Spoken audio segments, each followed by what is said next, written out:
Երևանն է խոսում։ Երևանն է խոսում։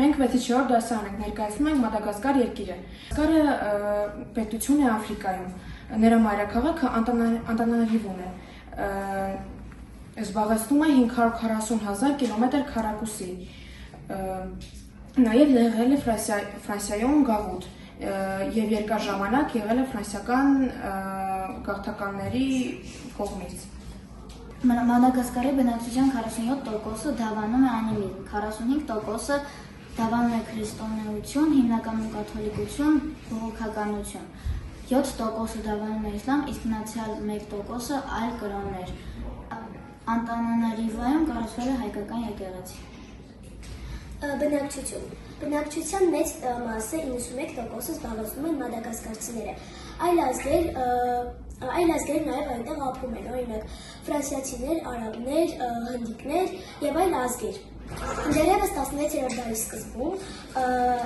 կղզի տիրապետների համար պայքարել են շատ ազգեր։ Պայքարել են պորտուգալացիները, ֆրանսիացիները և անգլիացիները։ 1883 թվականին կղզին եղել է գաղութ Ֆրանսիայում, իսկ 1960 թվականին անկախությունը ձեռք բերել։ Երկրի տնտեսության հիմքը գյուղատնտեսությունն է։ Մադագասկարում զարգացած չէ անասնապահությունը, սակայն շատ զարգացած է որսորդությունը։ Հյուսիսը գտնվում է մեր հասարակածային, հարավը արևադարձային կլիմայական գոտում։ Այդ պատճառով էլ Մադագասկարում կլիման ամբողջ տարի տաք է, իսկ արևելյան ափերը և լեռնալանջերը նաև խոնավ։ Մադագասկարի մարդու առաջին արոտավայրի հնետական ապացույցը սկսվում է մեր թվարկությունից առաջ 2000 թվականից։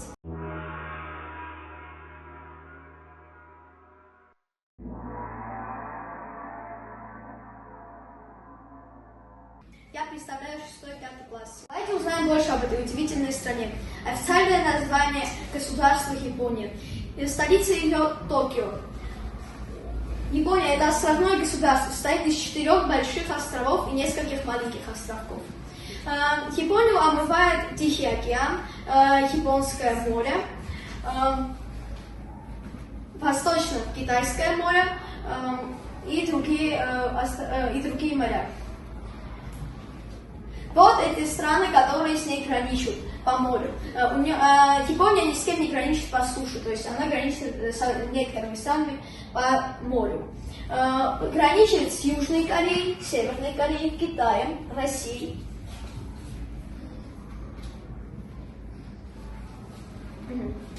Население 124,5 миллиона человек.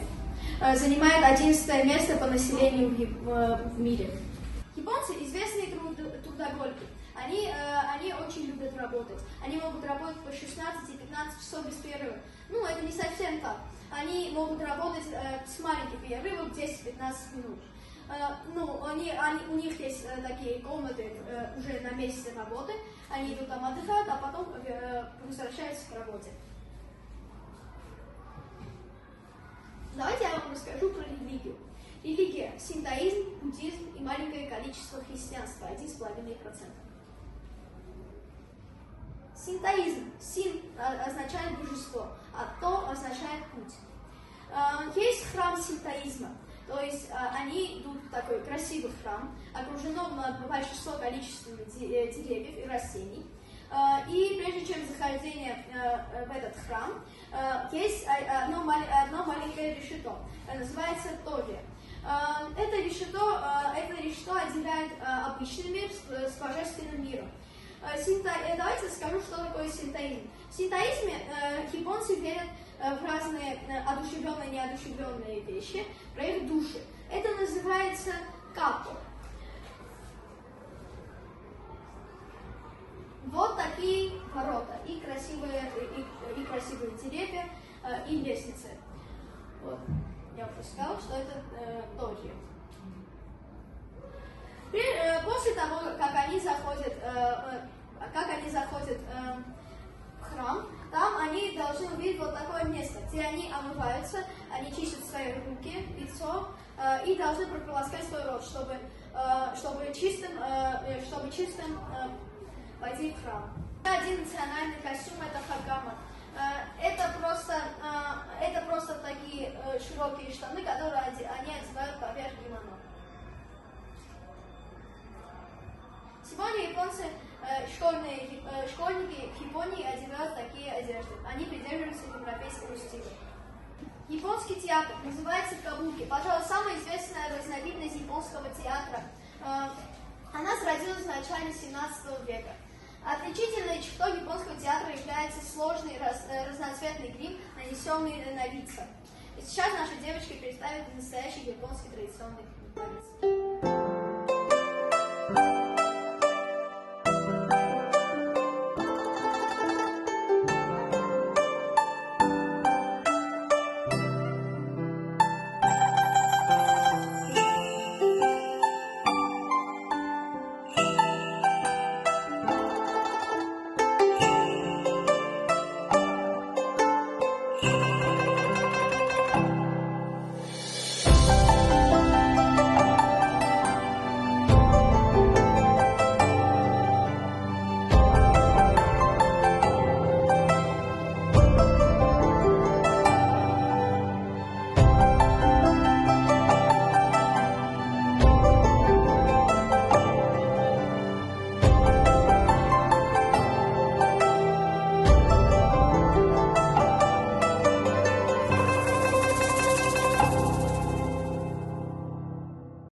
Мы, 6 класс, представляем Соединенные Штаты Америки. Соединенные Штаты Америки являются поистине удивительной страной, которая не похожа ни на одну другую. Поговорим о символах США, о столице, о знаменитом американском писателе, о всеми любимой The Walt Disney и, конечно же, о известном штате ковбоев. Одним из символов США является его звездно-полосатый флаг. 13 полосок означают число британской колонии, а 50 звезд указывают количество штатов.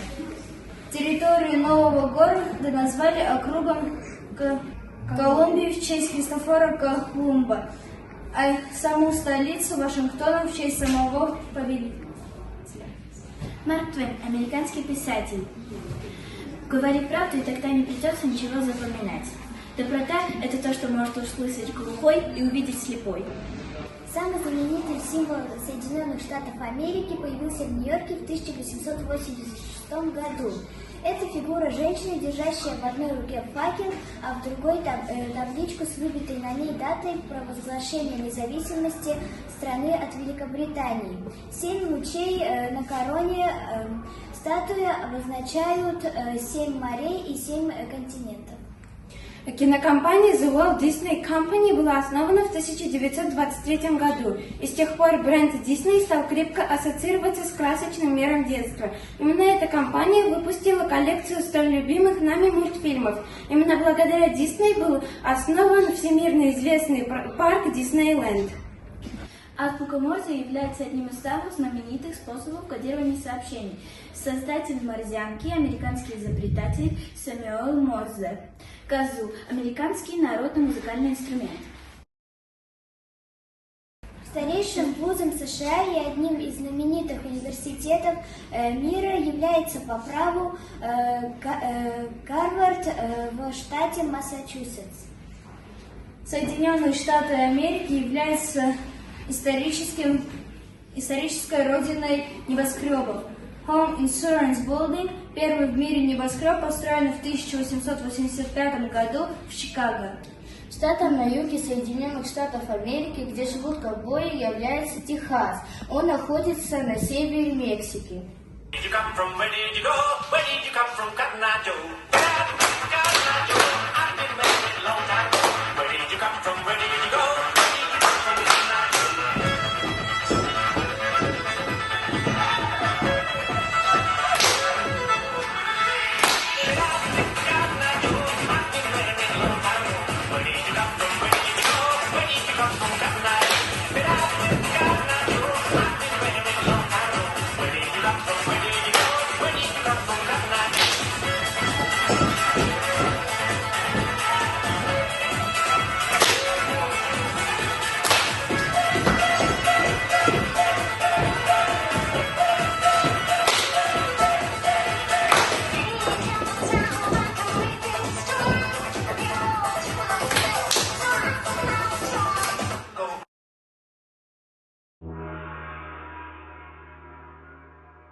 արդեն գիտենք, որ դպրոցում տեղի ունենում շնորհանդես տարբեր երկրների մասին։ Եվ քանի որ 7-ի առաջին դասարանը Քաշիլ է Դանյան, մենք այսօր ձեզ կներկայացնենք Դանիայի մասին։ Թույլ տվեք ներկայացնեմ իմ թիմի անդամների հետ։ Մայր Ակոբյան, Ամիրիկ Բիբյան, Միլեն Աբյան, Դավիթ Ասպետյան Ստեփան Մերոյան, և Անդալի Կոլակյան։ Այժմ մենք ներկայացնենք ոչ շատ ծավալուն փաստեր մշակույթի և պատմության մասին։ Դանիան շատ հպարտ է իր պատմությունով, այն սկանդինավյան երկրներից ամենահին պետություններից մեկն է։ Դանիական մշակույթում կարևոր տեղ է զբաղեցնում երաժշտությունը, գրականությունը և արվեստը։ Դանիայի ամենահայտնի գրողներից մեկը Հանս Քրիստիան Անդերսենն է, ով հայտնի է իր հետաքրքիր տեքնիկներով։ Դանիան նաև շատ հայտնի է իր էսթետիկայով և դիզայնով, այնտեղ շատ հետաքրքիր ճարտարապետություններ կան։ Հեծանիվը Դանիայում։ Դանիայում հեծանիվը շատ զարգացած է և տարածված, այնտեղ շատ անվտանգ է և թերեկ են հեծանիվով։ Կոպենհագենը համարվում է ամենահեծանիվային քաղաքներից մեկը։ Իսկ հիմա մենք խոսենք Անդերսոնի մասին։ Հանս Քրիստիան Անդերսոնը դանիացի գրող է, որը հայտնի է ամբողջ աշխարհով իր բանաստեղծություններով, ինչպես է Կրաշ դաշնակ Հարիկա, Փոքրիկ Մկնիկը եւ այլ բանաստեղծություններ։ Եվ Անդերսոնի շնորհիվ Դանիան ամենահայտնի երկրներից մեկն է։ Այժմ մենք խոսենք Դանիայի գեղեցկության մասին։ Դանիայի գեղեցկությունը կարելի է տեսնել թե բնության մեջ, թե ճարտարապետության և մշակույթի մեջ։ Բնական տեսարանների առումով Դանիան շատ հարուստ է իր կանաչ տարածքներով, լճերով, լեռներով ու լանդշաֆտներով։ Դանիայի մի քանի բնակավարներ, օրինակ Յուտլանդիայի կղզի և Զելանդիայի այգիները շատ հայտնի են իրենց պատմությամբ և գեղեցկությամբ։ Տուրիզմ Դանիան համարվում է զբոսաշրջանային դեստինացիա իր պատմական վայրերով, դղյակներով և թանգարաններով և մշակութային միջոցառումներով։ Կոպենհագը ամենահայտնի տեղերից է, որտեղ կարելի է տեսնել նաև Իմվոլի զբոսնային միահավը, Լյուստեր թանգարանը և Գրոմբով դղյակը։ Դանիայի հյուսիսային մասում կարելի է գտնել հանգստի շատ կյանալի վայրեր։ Ավազաբադ տարածքներ, ծովափնյա գյուղեր և այլն։ Ներկայիս Դանիան նաև հայտնի է իր համեղ սննդով, մասնավորապես նորդիկ խոհանոցի շնորհիվ։ Այժմ կներկայացնենք ոչ շատ ծավալուն փաստեր մեր թեմայի հետ կապված։ Այժմ կտեսնենք, թե ինչ տեսք ունի դանիական զինվորական հագուստները տարբեր տարիների շրջանում։ Առաջինը եկեք դիտենք, թե ինչ տեսք ունի 1980-ականներին։ Իսկ հիմա կտեսնենք, թե ինչ տեսք ունի 2010 թվականին։ Իսկ դեպքում կտեսնենք, թե ինչ տեսք ունի այժմ, այսինքն 2024 թվականին։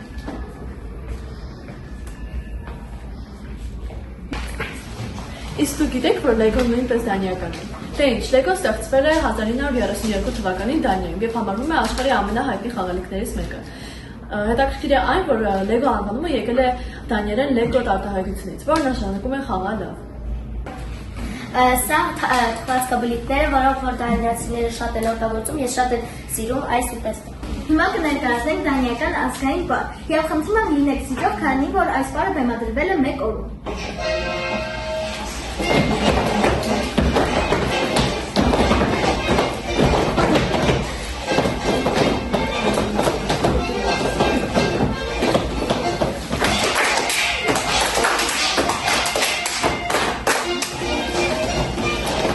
Մեր շնորհանդեսը Դանիայի մասին։ Շնորհակալություն ուշադրության համար։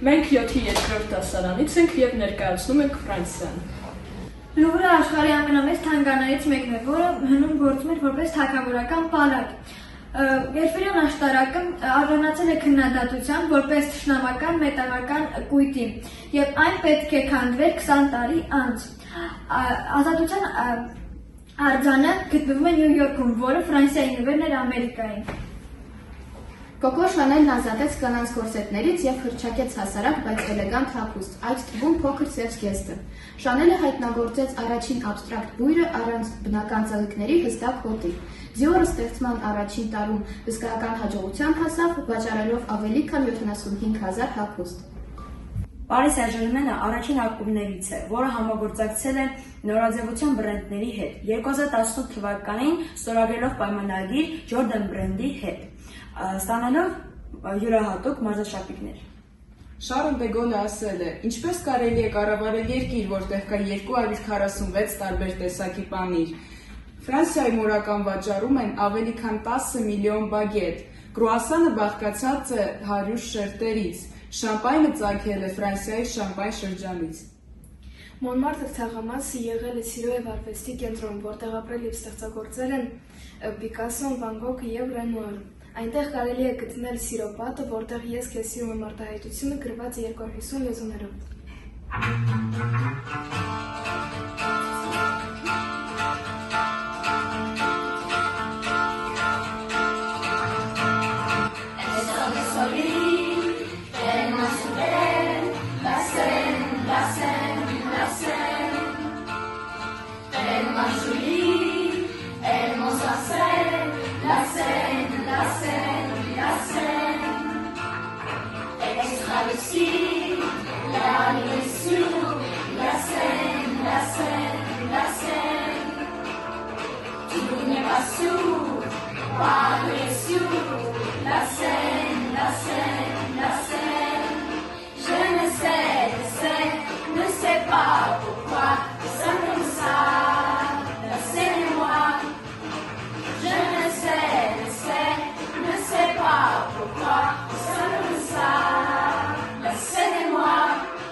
Անտոնիո Գաուդին պատմության ամենահռչակավոր ճարտարապետներից մեկն է։ Նա ծնվել է 1852 թվականին Կատալոնիայում, Դարբին ընտանիքում։ Իսպանացիները իրենց անվանում են Պաբլո Էսպանյոլ։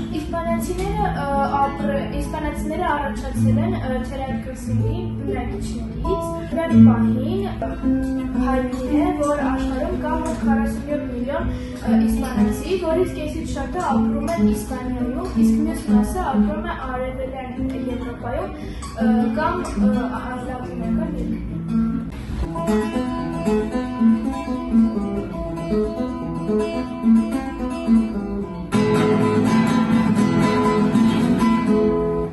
Չորրորդները աշխարհում մեկ տարածված քաղցրավենիք է, որը հենց նրա տունը Իսպանիայում է։ Իսպանացիները շատ հին ժամանակներում նրա պատրաստում էին որպես հացի խմոր, իսկ հետո նա արդեն դարձավ հայտնի քաղցրավենիք, և մարտ ամիսը քանի որ Վալենսիայում ամենահայտնի տոների ամիսն է, այնտեղ փողոցներում կարելի է շատ անգամ հանդիպել չուրոսների տնակներ, որտեղ որ նրանք վաճառում են նրանց կլասիկ սաուսով, այսինքն շոկոլադով, բայց երբ նա արդեն տարածեց ամբողջ Եվրոպայով և ամբողջ աշխարհով, նրանց շատերը արդեն սկսեցին ընդունել կարամելային սաուսով նույնպես։ Իսպանիայի թագավորությունը սկիզբ առավ 1496 թվականին, երբ Իսաբելլան և Ֆերդինանդ II ամուսնացան և միավորեցին Կաստիլիան ու Արագոնը։ 1516 թվականին Կարլոս առաջինը ուժեղացրեց երկիրը, իսկ Ֆիլիպ II-ը այն հասեց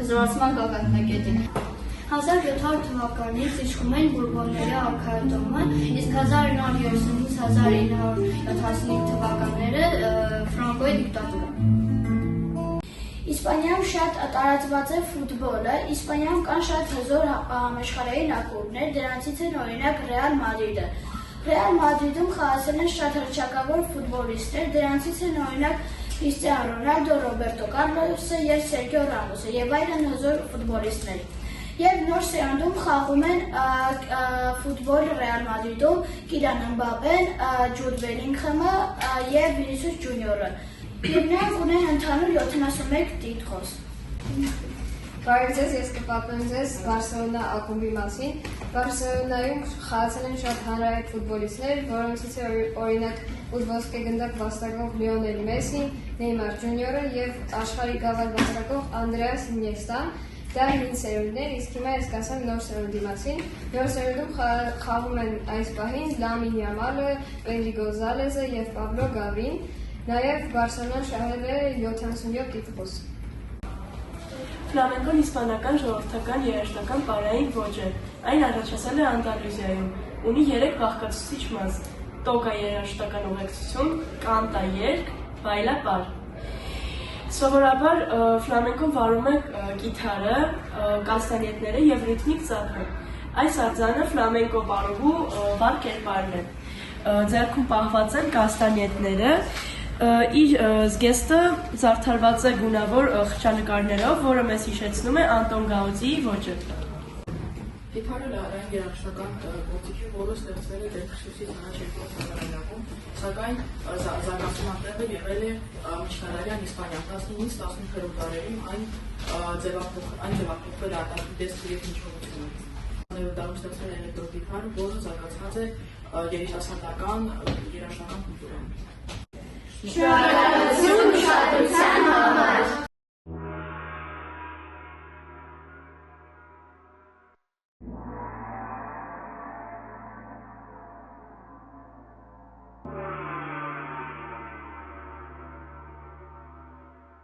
Нихао! Мы 7-4 класс, и мы сегодня представим Китай. Китай – одна из самых популярных и технологичных стран. Там были созданы компании, такие как Alibaba и Huawei. Китай очень знаменит своими технологиями, и там очень хорошо развивается искусственный интеллект. Площадь Китая составляет 9,5 миллионов квадратных километров.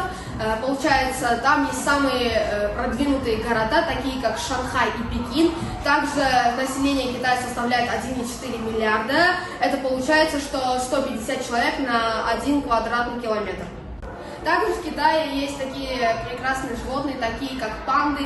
Они обитают только там. В других странах, если можно видеть панды, они оказались там, потому что Китай дает панды в аренду на 10 лет за какую-то сумму определенную. И с помощью этого, если мы видим в других странах панды, это означает, что эти панды принадлежат Китаю.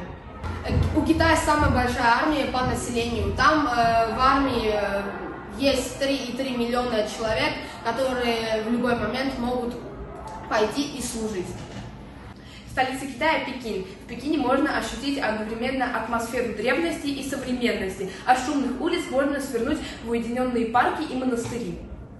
Пекин удивляет обилием интересных локаций, гастрономических и культурным разнообразием. Теперь я расскажу вам про природу Китая. В Китае очень разнообразная природа. Горы Гималаи, пустыни Гоби, реки Янцзы и Хуанхэ.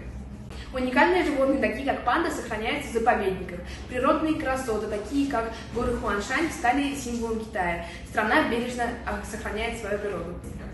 Китай – одна из древнейших цивилизаций, которой больше 5000 лет. А страна известна своими достопримечательностями, такими как Тан и Минь, а также своими изобретениями, например, компас, бумага, порох и печатный станок.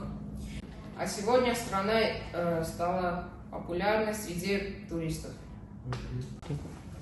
Сейчас я покажу несколько рисунков, связанных с Китаем. Китайская стена, иероглифы, самая популярная статуэтка, она махает лапкой, веера, они тоже есть. Веера. Есть такие круглые веера, сакуры и их традиционная одежда. Китайская медицина. Китайская медицина основана на символах инь и янь и на энергии ци. Методы лечения, иглоукалывания, массажи, фитотерапии и упражнения цигун. Эти функции помогают для баланса организма. Используют еще лекарственные травы, которые используют до сегодняшнего дня. Сежани, сяньте!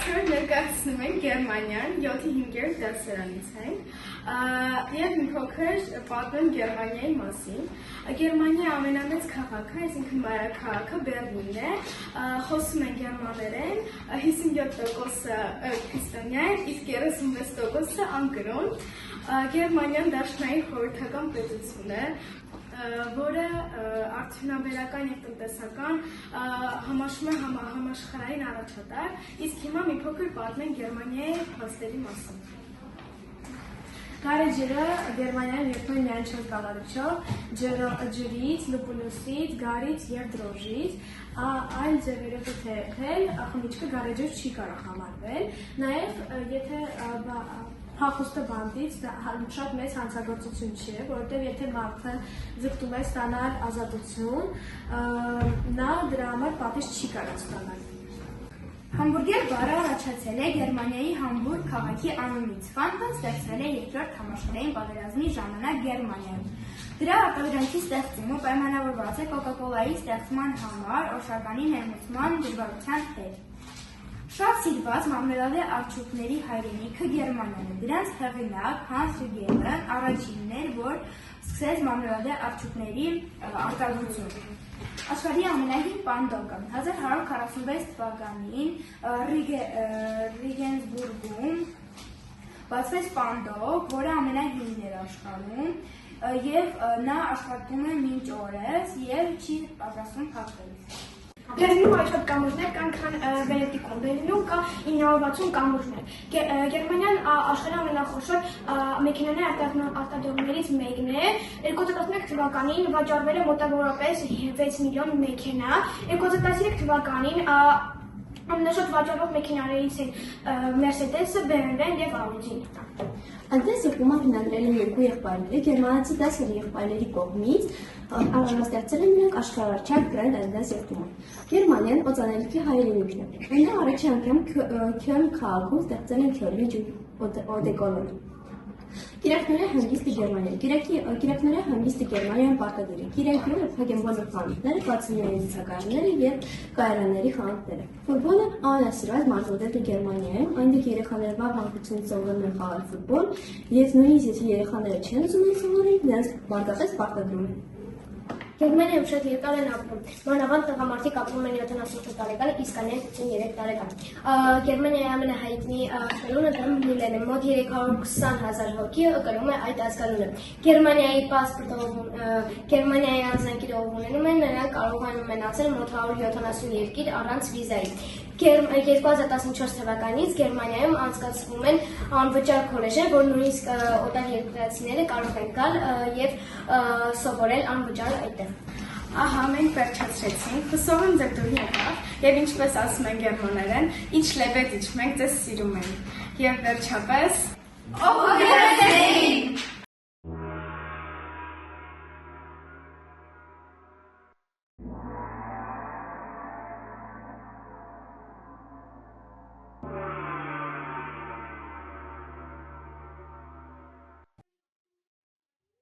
Чао, ragazzi! Мы 7-6 класс представим Италию. Италия – это средиземноморское государство в Южной Европе. Италия оказала огромное влияние на западную культуру и кухню. Столица Италии – Рим, где находится государство Ватикан. Милан – это второй по величине город в Италии. Милан – это всемирная столица моды. В Милане находится фондовая биржа Италии, а также прекрасный собор Дуомо.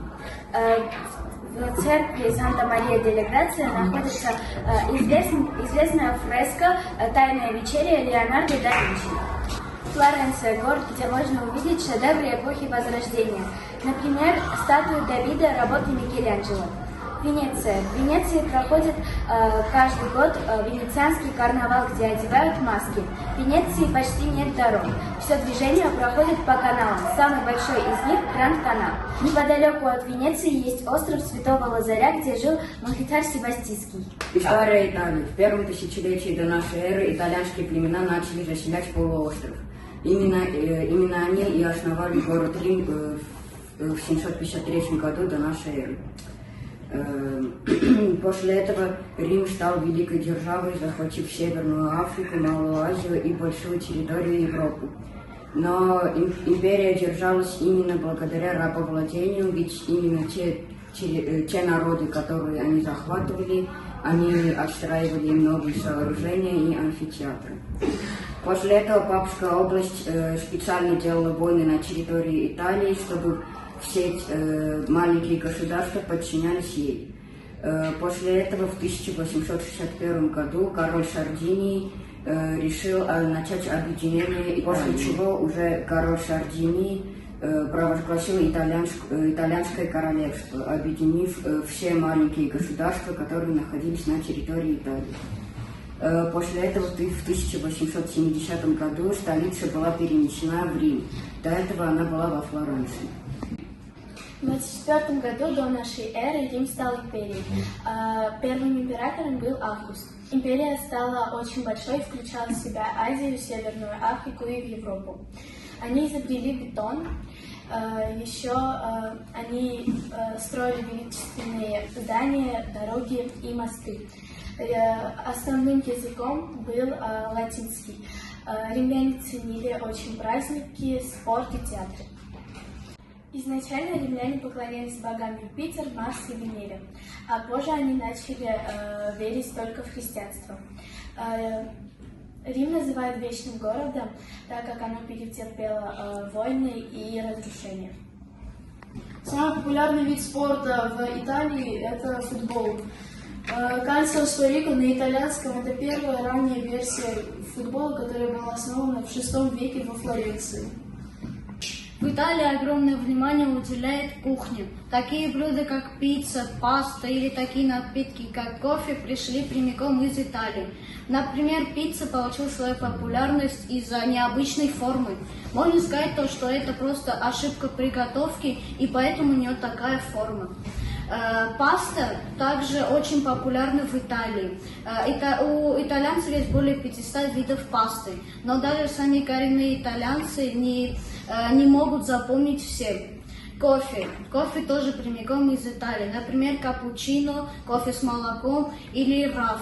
Коренные итальянцы вообще предпочитают пить кофе утром со сладким, а уже под вечер горькое кофе. А на этом все. Спасибо за внимание. Bon appétit, arrivederci!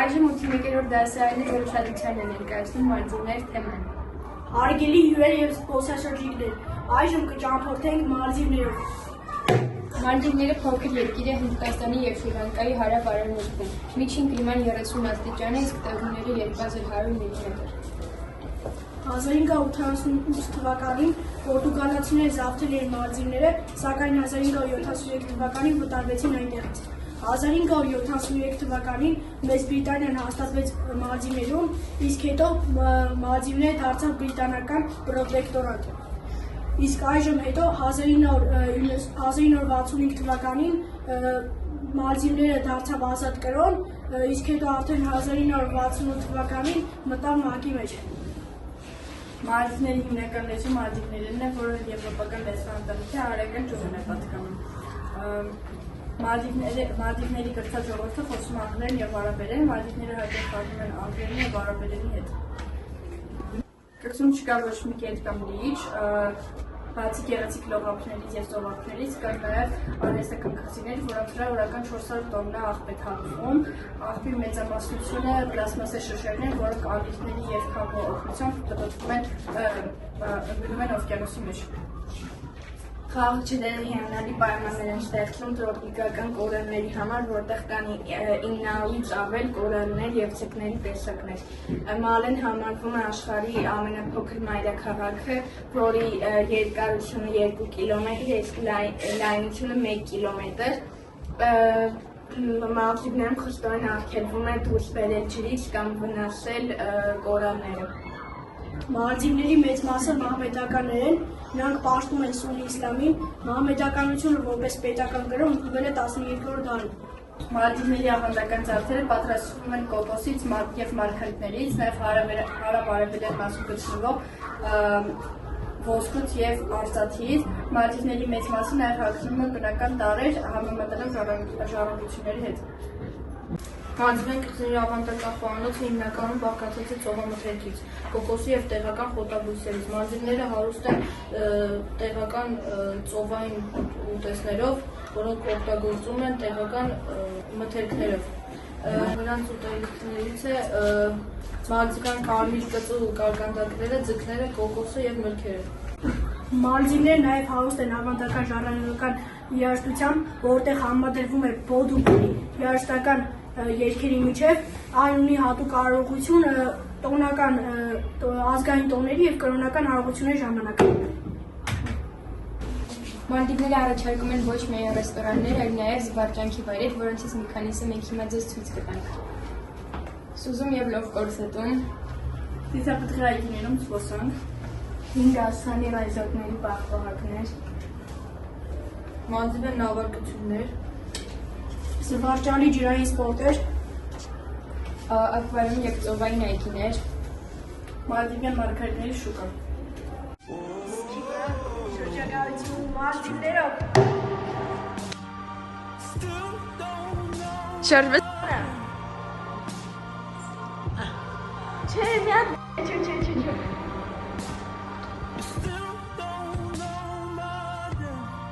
Я на солнышке лежу, я на солнышко гляжу, все лежу и лежу, и на солнышко гляжу.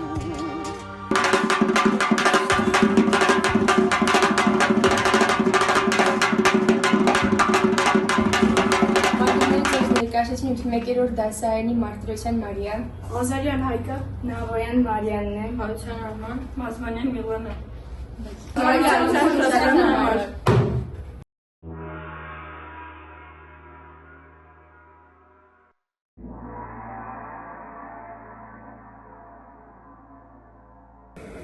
Վերջից մենք ունենք 4 դասարանի աշակերտներն են և մենք ներկայացնում ենք Նորվեգիա։ Նորվեգիայի բնակչությունը կազմում է 5,236,822 մարդ։ Այս թվականով աշխարհի երկրների շարքում նա գրավում է 118-րդ հորիզոնականը, գտնվելով Սինգապուրի և Իռլանդիայի միջև։ Նորվեգիայի ափերը ողջունում են Բարենցի ծովի հյուսիս-արևելքից, նորվեգիական ծովը արևմուտքից և հյուսիս-արևելյան ծովը հարավ-արևմուտքից։ Դրա մաս է համարվում նաև Սվալբարդ զբոսաշրջը և Յան-Մարեն կղզիները, որոնք գտնվում են հյուսիսային Սառցյալ օվկիանոսում։ Նաև նրա մաս է համարվում Ատլանտյան օվկիանոսում գտնվող Բովե կղզի։ Նորվեգիայի թագավորության պետական դերերը համարվում են լիճակայականությունը, կան նաև բողոքականության այլ ուղղություններ, զգալի թվով հետևողներ։ Նորվեգիայի ամբողջ բնակչության 75%-ը առաքելական քրիստոնեական եկեղեցու հետևողներ են և պատկերվում Նորվեգիայի եկեղեցուն։ Շնորհիվ քրիստոնեական միսիոների ջանքերի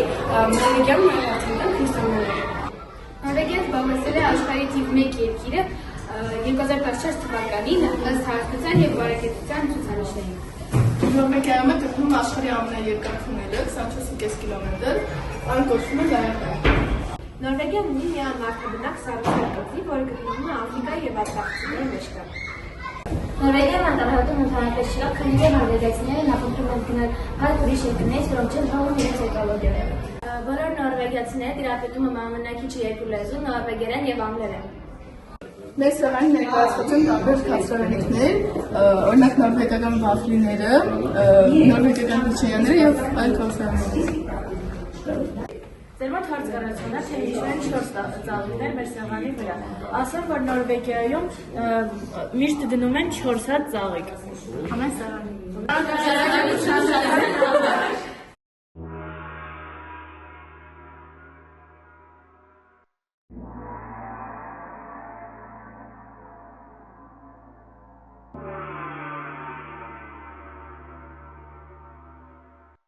Բարև ձեզ, մենք 8-5-րդ դասարանի աշակերտներն ենք։ Ես Արաբյան Միքայելն եմ։ Ես Մարսան եմ։ Ես Միան եմ։ Ես Մարիան եմ։ Ես Լեանան եմ։ Ես Երևան եմ։ Ես Մարիան եմ։ Հանդախ պատմաբանքային դիրոշի մղասին դրա վրա կան սպիտակ և կարմիր գույներ, որովհետև սպիտակը խորհրդանշում է արդարություն և խաղաղություն, իսկ կարմիրը և ալվարդը անգլիայի խորհրդանիշներն են։ Այդ պատճառով մենք որոշել ենք մեր հագուստի մեջ կիրառել կարմիր և սպիտակ գույները։ Իսկ հիմա մենք խոսենք Անգլիայի մասին և կպատմենք հետաքրքիր փաստեր։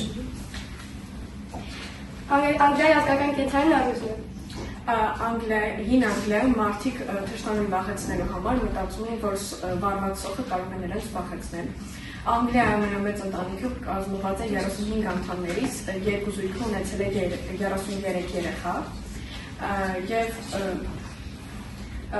եթե մի օր մարդիկ 1 ժամ չայ չխմեն, ապա 5 միլիոն ֆունտով Անգլիայի տնտեսությունից կնվազի։ Անգլիայի անվանումը ստեղծվել է անգլիաց ցեղից։ Բրիտանիայում 500 տարից առաջ կար անգլիաց ցեղ։ Այդտեղից էլ առաջացել է հենց England անվանումը, Angleland։ Իրականում, եթե դուք չգիտեիք, Big Ben-ը զանգի անվանում է, այլ ոչ թե աշտարակի, այդ աշտարակի անունը Ելիզաբեթայի աշտարակ է կոչում։ Անգլիայում արգելված է մահանալ խորհրդարանում։ Դա կոչվում է որպես մեծ օրենքի խախտում։ Մի քիչ նաև կպատմեմ Ելիզաբետա II-ի մասին։ Ելիզաբետա II-ը կառավարել է մոտավորապես 70 տարի։ Նա միապետն էր, որ կառավարել էր այդքան երկար, 1975 թվականից մինչև 2022 թվականը, մինչև իր մահ։ Նա իր հեռախոսի մեջ միայն 2 զանգի էր պատասխանում, իր դուստր պրինցեսա Աննային էր պատասխանում և իր մենեջերին։ Նա միշտ գնում էր իր հետ կամ սև, կամ սպիտակ պայուսակ, կամ նաև կարմիր, և եթե հանկարծ այդ ձեռքից այդ պայուսակը տեղափոխվում էր դեպի ձախ ձեռք, ուրեմն նա զգում է, որ նա վտանգի մեջ է, և պետք է նրա թիկնապահները շտապ իրեն այդտեղից ստանեին։ Իսկ եթե հանկարծ իր աջ ձեռքի 4 մատի մատանին դուրս է գալիս իր ձեռքից, ուրեմն նա զգում է, որ նա շատ ապահով է, և պետք է նա մնա այդտեղում, և ոչ մի վտանգ նա չի զգում։ Անգլիայի ամենաբարձր լեռը Scafell Fight-ն է 978 մետր։ Ես կխոսեմ ֆուտբոլի մասին։ Անգլիական ֆուտբոլը շատ զարգացած է։ Անգլիայի համար ամենաառաջատար սպորտներից մեկն է։ Նաև Անգլիայում է ձևավորվել ռագբին, մեծ թենիսը, պինգ-պոնգը, գոլֆը, բոքսը և այլն։ Անգլիական ֆուտբոլը շատ զարգացած է, սակայն շատ հաղթանակներ նրանք չեն կարողացել դեռ կրել։ 1966 թվականին հաղթել են աշխարհի չեմպիոն, դարձել են աշխարհի չեմպիոն, սակայն դրանից հետո միայն մասնակցել են կիսաեզրափակիչներին և եզրափակիչներին, սակայն ոչ մի գավաթ չեն դեռ ստացել։ Իսկ հիմա կխոսենք Beatles-ի մասին։ The Beatles-ը լեգենդար բրիտանական ռոք խումբ է, որը հիմնվել է 1960 թվականին Լիվերպուլում։ Նրա անդամներն են Ջոն Լենոն, Փոլ Մաքքարթնի, Ջորջ Հարիսոն և նրանց ամենահայտնի երգերից են Hey Jude, Here Comes the Sun և Yesterday, որը մենք հիմա ձեզ կներկայացնենք։ Yesterday, all my troubles seem so far away. Now it looks as though they're here to stay. Oh, I believe in yesterday. Suddenly, I'm not half the man I used to be. There's a shadow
Индийском океане.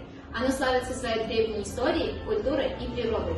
Еще 50 лет назад остров назывался Цейлон, когда его захватили португальцы.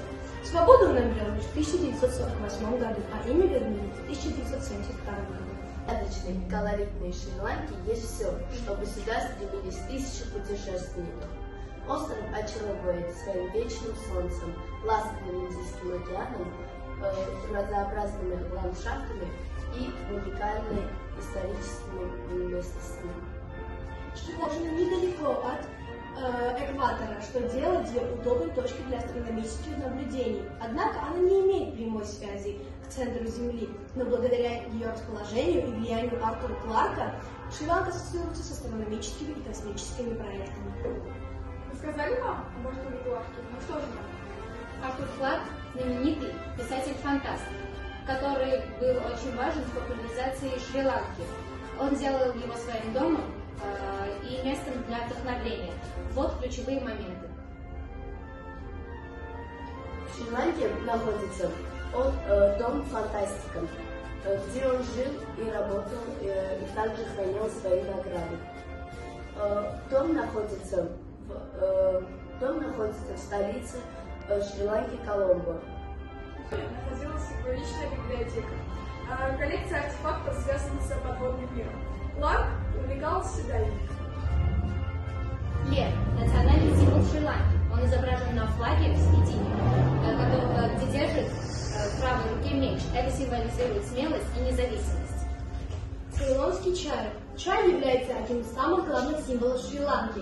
Чайные плантации, особенно Нуварели, считаются лучшими в мире. Ceylon Tea, компания-производитель чая, является лучшим в мире. Священное дерево Бодхи. Это самое старое и посаженное человеком дерево. Оно находится в Акубе. Является важным символом в культуре Шри-Ланки. Он используется в различных праздниках. Теперь поговорим о национальных блюдах Шри-Ланки. Вот пудинг с семенами чиа. Талапан – десерт из кокосового молока. Во время визита Елизаветы английской королевы трапезу завершили именно этим десертом. Флаг Шри-Ланки – это не просто государственный символ, но и отражение богатого культурного и исторического наследия страны, а также ее стремление к единству и процветанию. Лев находится в центре флага. Держит в лапе, в правой лапе, меч, который символизирует смелость и независимость. Задний фон бордовый цвет олицетворяет буддизм. И 4 листа бодхи олицетворяет 4 буддизма. Две вертикальные полоски. Оранжевая полоска отображает тамильскую общину, а зеленая – мусульманскую. Этим Шри-Ланка хочет показать свое единство и уважение как к этническим, так и к мусульманским группам. Золотая рамка олицетворяет гармонию во всех наций в ее стране. Шри-Ланка – это удивительное сочетание древней истории. Этот остров привлекает людей со всего мира своими живописными пейзажами и теплым гостеприимством местных жителей. Шри-Ланка – страна, которая учит нас ценить культуру любой страны. Ее называют жемчужной страной, которую обязательно нужно посетить.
9-րդ դասարան գազային մկրտիչ։ 9-րդը ներկայացնում է Վրաստանի պատմությունը։ Վրաստանը սկիզբ է առել դեռևս Քրիստոսից առաջ։ Տարիների ընթացքում Վրաստանը տնտեսապես եւ հզոր զարգացում է ունեցել։ Դեռևս 6-րդ դարում հայերից եղել են մարդիկ, որոնք տեղափոխվել են Վրաստան։ Իսկ 6-րդ դարում են արդեն ստեղծել են Սուրբ Գևորգի եւ Սուրբ Էջմիածին եկեղեցին։ Սուրբ Գևորգ եկեղեցին կառուցվել է 637 թվականին, իսկ Սուրբ Էջմիածինը 754 թվականին։ Սուրբ Գևորգը գտնվում է Հավլաբարի տարածաշրջանում, որտեղ էլ արդեն տեղի ունենում Քուր գետը։ Վրաստանը իր տարածքներով ունի 69300 կիլոմետր քառակուսի, որ 3 միլիոն մարդ է ապրում այս տարածքում։ Սուրբ Գևորգը աշխարհում հայտնի է իր մկրտության վայրերով, քանի որ Թիֆլիսահայերը այնտեղ են մկրտում։ Սուրբ Գևորգ եկեղեցին նաև հայտնի է իր որմնանկարներով, քանի որ այդ եկեղեցում շատ են որմնանկարներ։ Տարիների ընթացքում Սուրբ Գևորգը վերանորոգվել է մի քանի անգամ։ Եկեղեցում չէին թույլատրում մոմավառություն իրականացնել։ Մոմավառության պատճառով արդեն ստեղծեցին հատուկ մատուռներ, որը կոչվեց Սուրբ Սարգսի եւ Սուրբ Վարդանանց անուններով։ Իսկ այժմ դասարանցիները կներկայացնեն Վրաստանի ուտեստները։ Սուրոբունին վրացական անձային աղաջրած պանդի տեսակ է, այն օգտագործում է տարբեր ուտեստների մեջ, օրինակ խաչապուրիների, տարբեր տաք բուտերբրոդների մեջ, այն պատրաստվում է մոտավորապես 0.3-ից 1.5 կիլոգրամով։ Չաշշուլին վրացական հիմնական մսային ուտեստն է։ Չաշշուլին վրացերեն նշանակում է շոգեխաչված, դա հիմնականում պատրաստվում է հորթի մսից, իսկ հետագայում տապակվում է եւ շոգեխաչվում լոլիկի հետ։ Խինկալին վրացական խոհանոցի ազգային ուտեստն է, որը առաջացել է Վրաստանի Փեշավի լեռնային մարզում։ Հետագայում խինկալիները տարածվել են նաեւ Կովկասի տարածաշրջաններում։ Սացիվի սոուսը բնորոշ է վրացական խոհանոցին, սացիվին սոուս է, սացիվին հիմնականում կիրառվում է Աբխազիայում, Վրաստանում, Թուրքիայում, Ադրբեջանում, սացիվի սոուսի միսը կարելի է ընտրել այս ճաշակի, բայց հիմնականում օգտագործվում է հավի միսը։ Սացիվի առանձնահատկությունը նաև որ նրա մեջ կտրտված է ընկույզ, նաև դրան ավելացնում են կիտրոն, քացախ, դարչին, դրանք համեմունքներ են։ Նաև այս ճաշակի կարելի է ավելացնել կիտրոնի, նռան կամ քացախի հյութը։ Իսկ Վրաստանի տարբեր բնակավայրերում պնդությունը ապահովելու համար լցնում են ալյուր։ Օջախուրին ազգային վրացական ուտեստ է, որը իրենից ներկայացնում է տապակած միսը կարտոֆիլով։ Այն պատրաստվում է տարբեր տեսակի մսերից, կարտոֆիլից, համեմունքներից եւ այլն։ Սովորաբար այն մատուցվում է կեցի կոչվող կավե ամաններով։ Իմերական խաչապուրի կամ խաչապուրի։ Իմերական խաչապուրին ամենատարածված փողոցային սնունդներից մեկն է։ Խաչապուրի խմորը պատրաստվում է մածունից եւ նրա առանձնահատկությունը այն է, որ ոչ թե դա եփում են ջեռոսում, այլ տապակում են երկու կողմից։ Դուրի դարի դարալե, դարի դուրի դարի դուրի դարի դարալե, շենգենացվալե, դարի դուրի դարի դուրի դարի դարալե, դարի դուրի դարի դուրի դարի դարալե, դարի դուրի դարի դուրի դարի դարալե, շենգենացվալե։ Մինդորշի բալախ բուլախշի ամոսուրի խոյիաո, ամաղամ շենթանա մովդիվար, կարի դաստովեղիաո, ամաղամ շենթանա մովդիվար, կարի դաստովեղիաո, դարի դուրի դարի դուրի դարի դարալե, դարի դուրի դարի դուրի դարի դարալե, դարի դուրի դարի դուրի դարի դարալե, շենգենացվալե, դարի դուրի դարի դուրի դարի դարալե, դարի դուրի դարի դուրի դարի դարալե, դարի դուրի դարի դուրի դարի դարալե, շենգենացվալե։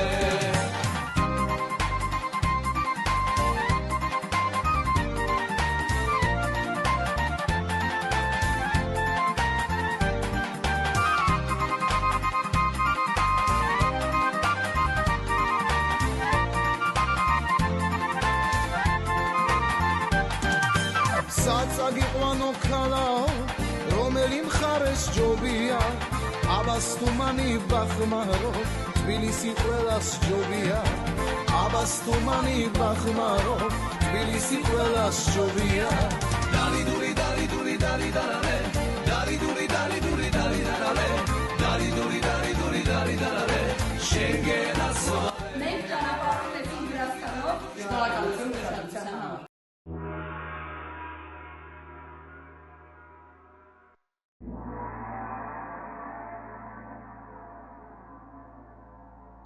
Սիրիա։ Մենք 9-րդ դասարանի ներկայացուցիչներն ենք եւ այսօր կճամփորդենք Հունգարիա երկրով։ Հունգարիան գտնվում է կենտրոնական Եվրոպայում, հայտնի է իր հարուստ պատմությամբ եւ մշակույթով եւ գեղատեսիլ բնությամբ։ Ահա եւ հիմնական տեղեկատվությունը Հունգարիայի մասին՝ մայրաքաղաքը Բուդապեշտ, պաշտոնական լեզուն հունգարերեն, բնակչությունը մոտ 9.7 միլիոն մարդ, տարածքի 9330 կմ², արժույթը հունգարական սովիտ, կառավարման համակարգը խորհրդարանական հանրապետություն։ Հունգարիան հիմնադրվել է 9-րդ դարում մաջարների կողմից, ովքեր եկել էին Ասիայի հարավային տարածքներից։ Հունգարիան երկար ժամանակ եղել է Ավստրո-Հունգարիայի, ինչպես նաև Հաբսբուրգների կայսրության ներքո։ Այն իր անկախությունը ստացել է 1918 թվականին։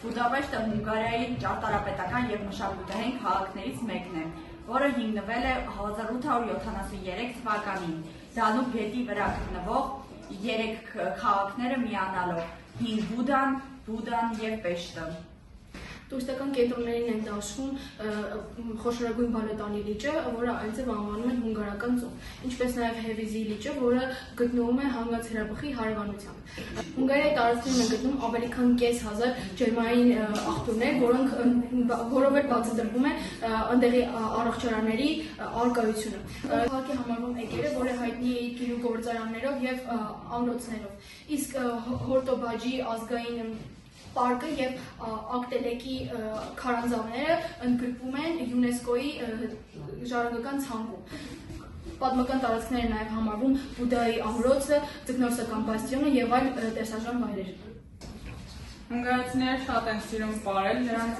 ամբողջ աշխարհում հայտնի է իրենց չարդար պարը, որի երաժշտությունը պատկանում է Ֆերենց Լիստին։ Պահպանված ավանդույթները կարող են տեսնել նաև ընտանիքներում, օրինակ դրանցից մեկը այն է, որ հասանիքից մի շաբաթ առաջ մի խումբ ընկերներ շրջում են քաղաքով եւ հրավիրում են արարողությանը մասնակցելու եւ դրա հաջորդ օրը հրավիրված մարդիկ գնում են հացիտուն եւ տանում են իրենց հետ մթերքներ, թթվասեր, հավ, ձու, ալյուր եւ այլն։ Այդ ամեն ինչը ուղեկցվում է երաժշտությամբ եւ պարով եւ ամենահետաքրքիր պահն այն է, որ հարսի հետ ովքեր որ ցանկանում են պարել հարսի հետ, պետք է վճարեն որոշակի գումար։ Հունգարական խոհանոցը հայտնի է իր հագեցնող ուտեստներով։ Առաջինը գալիս է գուլյաշը, որը թանձրապուր է, պատրաստված է կարտոֆիլից եւ հորթի մսից։ Հետո նաեւ հայտնի է ուտելիքներից է լեչոն, որը պատրաստված է լոլիկից,